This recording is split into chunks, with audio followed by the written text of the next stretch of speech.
आप सभी का द टीचर्स फैक्ट्री में स्वागत है। दोस्तों, आज तारीख हो गया 12/3/2025। आज आपके लिए ऐसे प्रश्न लेकर आए हैं जो बिहार डीएलएड एंट्रेंस एग्जाम 2025 में आपके कंप्यूटर स्क्रीन पर छपने वाले हैं। दोस्तों, तो जो साथी अभी तक हमारे इस चैनल को सब्सक्राइब नहीं किए वे अभी ही सब्सक्राइब कर लें, लाइक और शेयर अवश्य कर लें। दोस्तों, आइए आपके लिए एक छोटा सा सूचना ये है।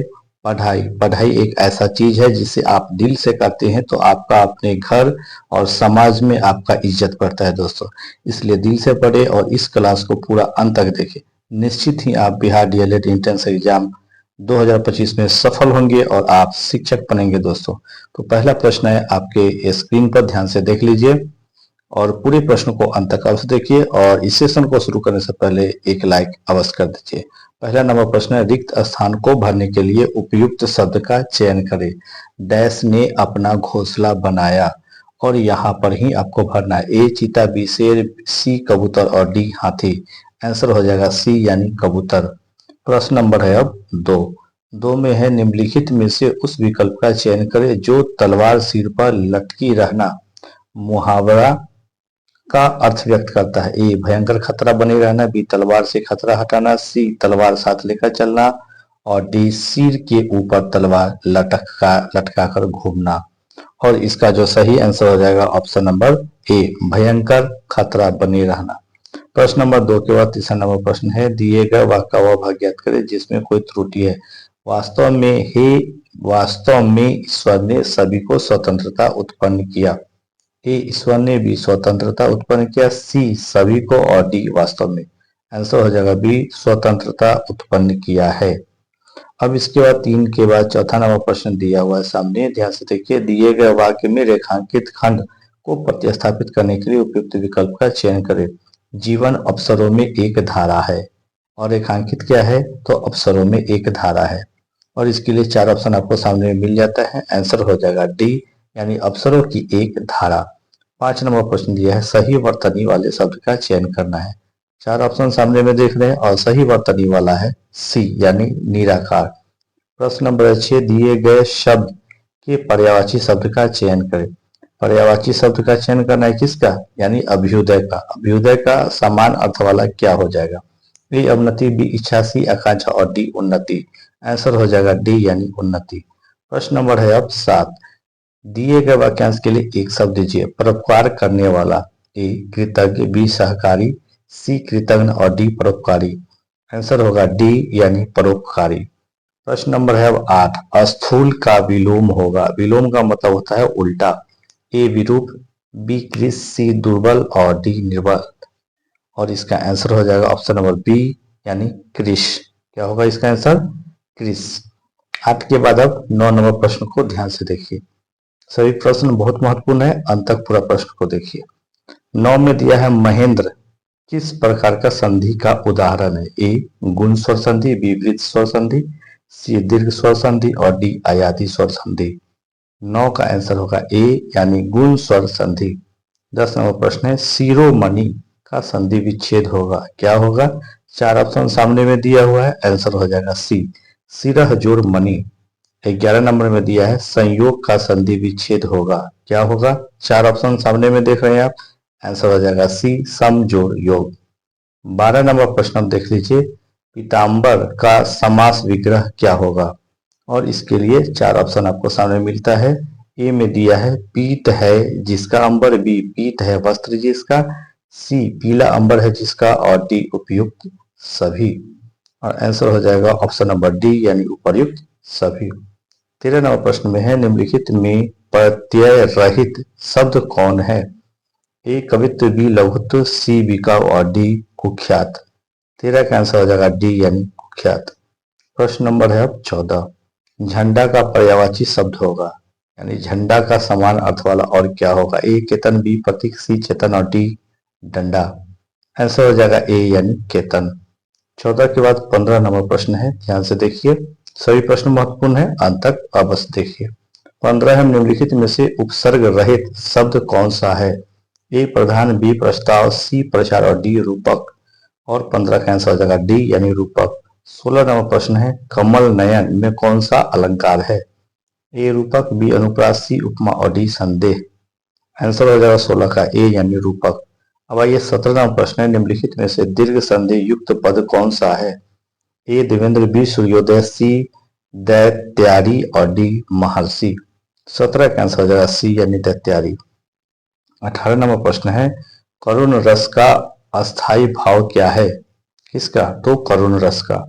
ए विस्मय, सी बी में है शोक, सी क्रोध और डी भय। 18 का आंसर हो जाएगा बी यानी शोक। 19 नंबर है, रस के कितने अंग होते हैं? ए 6, बी 5, सी 4 और डी 2। 19 का आंसर हो जाएगा सी यानी 4। 20 में निम्नलिखित में मात्रिक सम छंद कौन सा उदाहरण है?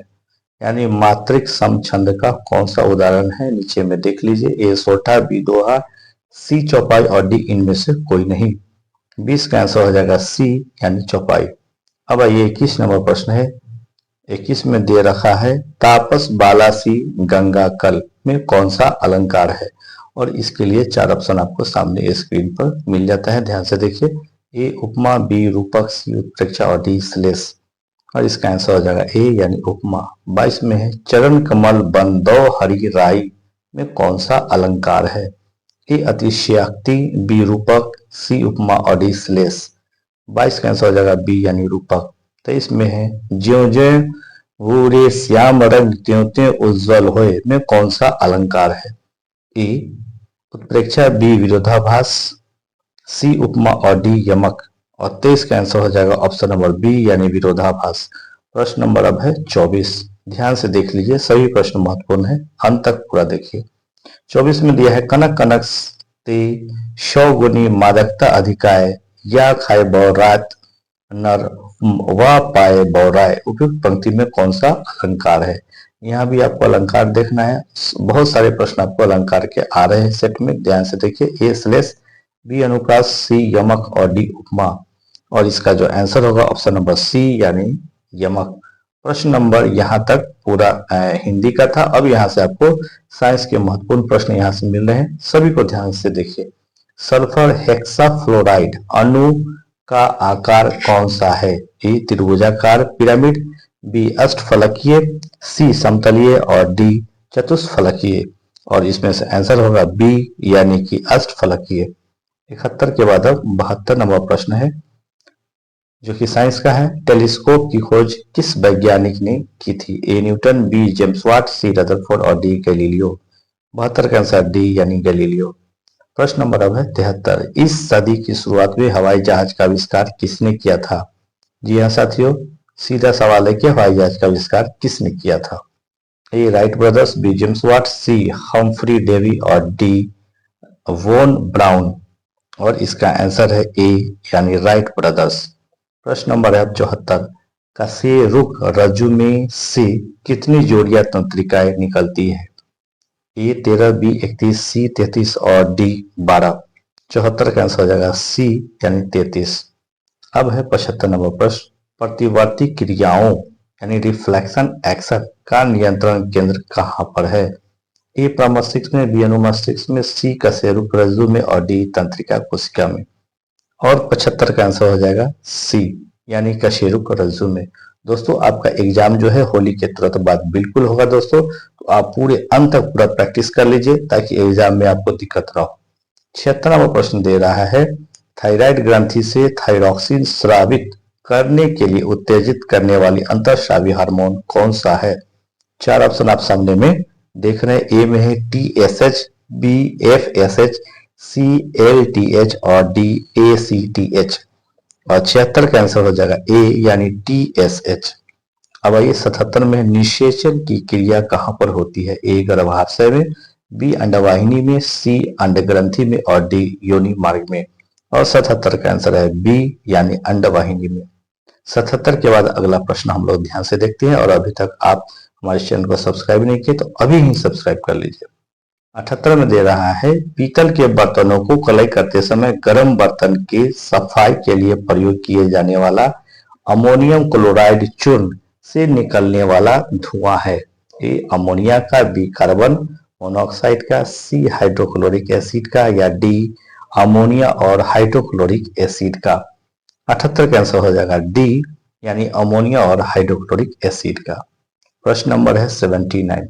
जस्ता का एक आयतन भाग यानी घनत्व 7100 केजी पर मीटर क्यूब को 2 आयतन भाग तांबा यानी घनत्व उसका होगा 8900 केजी पर मीटर क्यूब से मिलाने पर पीतल बनता है। पीतल का घनत्व कितना होगा?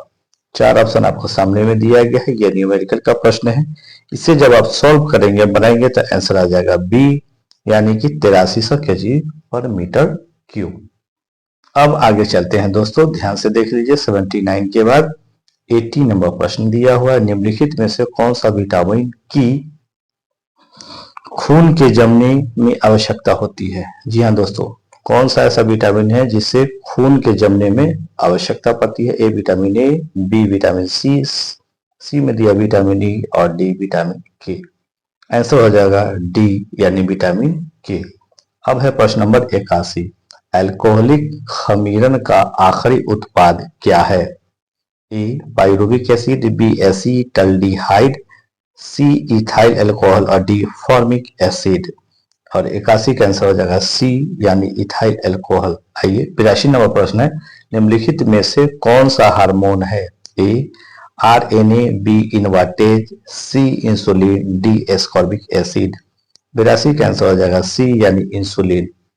82 के बाद सीधे 83 नंबर प्रश्न को ध्यान से देख लीजिए। अभी तक सेशन को लाइक नहीं किया तो लाइक कर लीजिए। 83 में हाइड्रोक्लोरिक एसिड कांच की बोतल में नहीं रखा जाता क्योंकि यह अभिक्रिया करता है। ए दृश्य प्रकाश से, बी कांच की सोडियम ऑक्साइड से, सी कांच की एल्यूमिनियम ऑक्साइड से और डी कांच की सिलिकॉन डाइऑक्साइड से। 83 का आंसर हो जाएगा डी यानी कांच की सिलिकॉन डाइऑक्साइड से। 84 नंबर प्रश्न है। वायु में थोड़ी देर रखने पर किसी धातु के ऊपर हरे रंग के बेसिक कार्बोनेट की परत जम जाती है। धातु है, कौन सी धातु है? ए तांबा, बी चांदी, सी निकेल और डी जस्ता। 84 का आंसर है ए यानी तांबा। प्रश्न अब है 85। कच्चे फलों को कृत्रिम रूप से पकाने के लिए प्रयोग में लाई जाने वाली गैस का नाम है, क्या है? A ammonia, B acetylene, C carbon monoxide और डी एथिलीन। 85 का आंसर है डी यानी एथिलीन। प्रश्न अब है 86। विस्फोटक ट्राई नाइट्रोग्लिसरीन यानी टीएनजी है एक, क्या है? नमक, बी नाइट्रो हाइड्रोकार्बन, सी सम्मिश्रित हाइड्रोकार्बन और डी एस्टर। 86 का आंसर होगा डी यानी एस्टर है ये। 87 नंबर प्रश्न दे रहा है। जस्ता से एक बर्तन पर विद्युत लेपन की विधि में क्या प्रयोग में लाया जाता है? ध्यान से देखिए क्यों किया जाता है। ए बर्तन को ऋण ध्रुव बनाया जाता है, बी शुद्ध जस्ता को धन ध्रुव बनाया जाता है, सी बर्तन को ऋण ध्रुव और शुद्ध जस्ता को धन ध्रुव बनाया जाता है, या डी बर्तन को धन ध्रुव और जस्ता को ऋण ध्रुव बनाया जाता है। तो इसमें से दोस्तों क्या होगा ध्यान से देख लीजिए। और 87 का आंसर है ऑप्शन नंबर डी यानी बर्तन को धन ध्रुव और जस्ता को ऋण ध्रुव बनाया जाता है। 88 नंबर प्रश्न आप देख रहे हैं। वायु में कौन सी नोबल गैस नहीं होती है? और यहाँ पर नहीं दिया है, नहीं पर जरूर ध्यान दीजिएगा एक बार। ए हीलियम, बी नियॉन, सी आर्गन और डी रेडॉन। और आंसर हो जाएगा इसका ऑप्शन नंबर डी यानी रेडॉन। प्रश्न अब है 89। क्लोरोफिल में कौन सी धातु आयन पाया जाता है? ए लोहा, बी मैग्नीशियम, सी जस्ता और डी कोबाल्ट। और 89 का जो आंसर है ऑप्शन नंबर बी यानी मैग्नीशियम। 89 के बाद अब अगला प्रश्न जो है ध्यान से देख लीजिए, जो है 90 नंबर। बल का एसआई मात्रक केजी मीटर -2 है, इसे एक अन्य नाम से भी जाना जाता है, वह है, क्या है? ए पास्कल, बी न्यूटन, सी जूल और डी हर्ट्ज। और 90 का आंसर हो जाएगा बी यानी न्यूटन। आइए 91 नंबर प्रश्न है। राजस्थान की राजधानी कहाँ है? ए जयपुर, बी उदयपुर, सी जोधपुर और डी अजमेर। आंसर होगा ए यानी जयपुर है। 92 में दिया हुआ है। लिब्राहन जांच कमीशन किससे संबंधित है? ए बाबरी मस्जिद की तोड़फोड़ से, बी राम मंदिर के निर्माण से। और भी ऑप्शन है, आंसर हमारा यही मिल गया यानी ए बाबरी मस्जिद की तोड़फोड़ से। आइए 92 के बाद 93 नंबर प्रश्न को भी ध्यान से देखिए। 93 में सामाजिक अधिकारिता स्मृति दिवस कब मनाया जाता है? ए 18 मार्च, बी 19 मार्च, सी 20 मार्च और डी 21 मार्च। और 93 का आंसर है सी यानी 20 मार्च। आइए 94 नंबर प्रश्न है।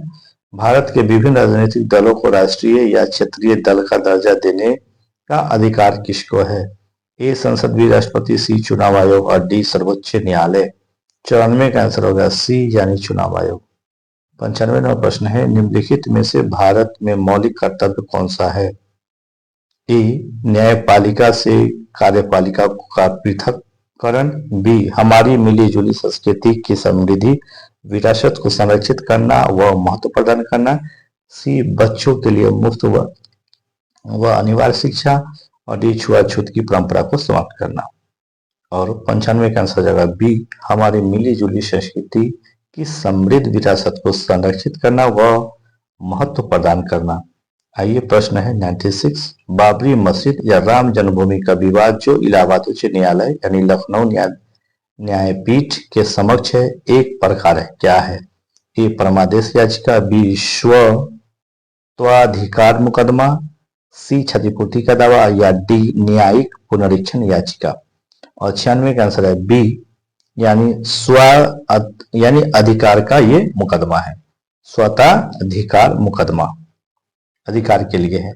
तो 96 के बाद अब आइए 97वां प्रश्न है, ध्यान से देखिए सभी प्रश्न को अंत तक।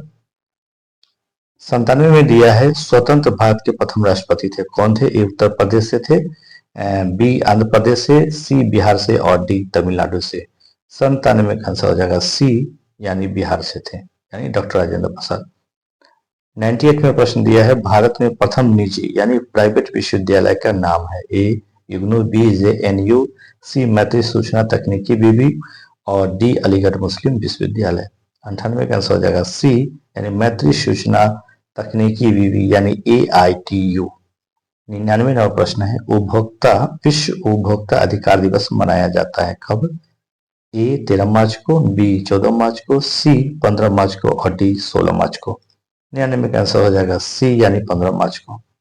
99 के बाद अब 109वां प्रश्न है, ध्यान से देखिए, विकलांगों के लिए ओलंपिक जाना जाता है।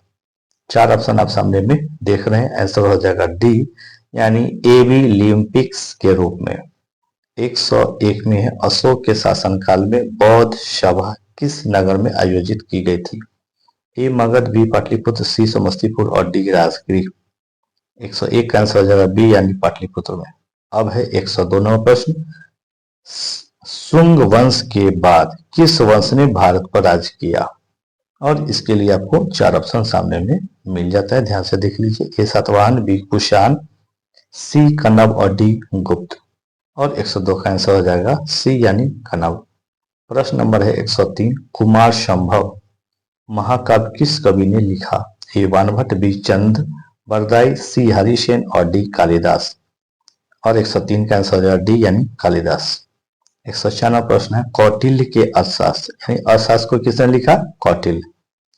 में किस पहलू पर प्रकाश डाला गया है, यानी अर्थशास्त्र में क्या ज्यादा विस्तार से लिखा गया? ए आर्थिक जीवन, बी राजनीतिक नीतियां, सी धार्मिक जीवन और डी सामाजिक जीवन। 104 का आंसर हो जाएगा बी यानी राजनीतिक नीतियां। प्रश्न है 105, तैमूर के आक्रमण के बाद भारत में किस वंश का राज स्थापित हुआ? ए लोदी वंश, बी सैयद वंश, सी तुगलक वंश और डी खिलजी वंश। और 105 का आंसर हो जाएगा बी यानी सैयद वंश। प्रश्न नंबर है 106, विकास की स्थिति के आधार पर संसाधनों को डैश के रूप में वर्गीकृत किया जा सकता है? ए संभावित, बी विकसित स्टॉक, सी रिजर्व और डी उपरोक्त सभी। 106 का आंसर हो जाएगा डी यानी उपरोक्त सभी। दोस्तों अभी तक आपने हमारे चैनल को सब्सक्राइब नहीं किया तो सब्सक्राइब अवश्य कर लीजिए ताकि कल का वीडियो सीधे आप तक पहुंच सके। 107 में है, अपने अस्तित्व के दौरान 17 राष्ट्रों ने राष्ट्र संघ में सदस्यता वापस ले ली, निम्नलिखित में से कौन सा राष्ट्र संघ से अलग नहीं हुआ? A India, B Honduras, C Spain और डी ब्राजील। 107 का आंसर हो जाएगा डी यानी ब्राजील। 108 में है, मैनग्रोव का सबसे अधिक विस्तार है कहाँ? ए अंडमान निकोबार द्वीप समूह के तटीय भाग में, बी सुंदरवन में, सी पश्चिमी तटीय प्रदेश में और डी पूर्वोत्तर राज्य में। 108 का आंसर हो जाएगा बी यानी सुंदरवन में। आइए 109 नंबर प्रश्न है, लोकसभा में अनुसूचित जनजातियों के लिए आरक्षित सीटों की संख्या कितनी है? ए 84, बी 47, सी 60 और डी 61। 109 का आंसर हो जाएगा बी यानी 47। प्रश्न नंबर आप देख रहे हैं 110, निम्न में किस मापनी के द्वारा किलोमीटर और मील दोनों की दूरियों को दर्शाया जा सकता है? ए रेखीय मापनी, बी आरेखीय मापनी, सी प्रतिनिधि भिन्न और डी तुलनात्मक मापनी। आंसर हो जाएगा ऑप्शन नंबर डी यानी तुलनात्मक मापनी। दोस्तों ये था आज का सभी महत्वपूर्ण प्रश्न जो आपके परीक्षा में आपके कंप्यूटर स्क्रीन पर छपने वाले हैं। दोस्तों अगर अभी तक आपने हमारे इस चैनल को सब्सक्राइब नहीं किए हैं तो अभी सब्सक्राइब कर ले ताकि कल का जो महत्वपूर्ण वीडियो आने वाला है सीधे आपके मोबाइल तक पहुंच सके। दोस्तों इस वीडियो को अपने मित्र और स्टूडेंट के व्हाट्सएप ग्रुप में शेयर अवश्य करें दोस्तों। और हाँ दोस्तों, आप अगर चाहते हैं कि एक ही जगह हमारे ये बिहार डीएलएड एंट्रेंस एग्जाम से संबंधित सभी जो सेट्स हैं एक जगह हमें मिल जाए और पूरा मटेरियल मिल जाए तो आप हमारे इस चैनल के प्ले लिस्ट में चले जाए और वहां पर आपको मिल जाएगा बिहार डीएलएड वायरल क्वेश्चन का सेट प्ले लिस्ट मिल जाएगा। उस प्ले लिस्ट को जैसे ही क्लिक करेंगे तो आपको 24 से अधिक वीडियो आपको इसमें बिहार डीएलएड से संबंधित मिल जाएगा। आप सभी को प्ले कर ले और बारी बारी से जो नहीं देखें उसको कंप्लीट कर लीजिए। दोस्तों मिलते हैं अगले सेशन में, तब तक के लिए अपना ख्याल रखें, प्रैक्टिस जारी रखिए। Thank you.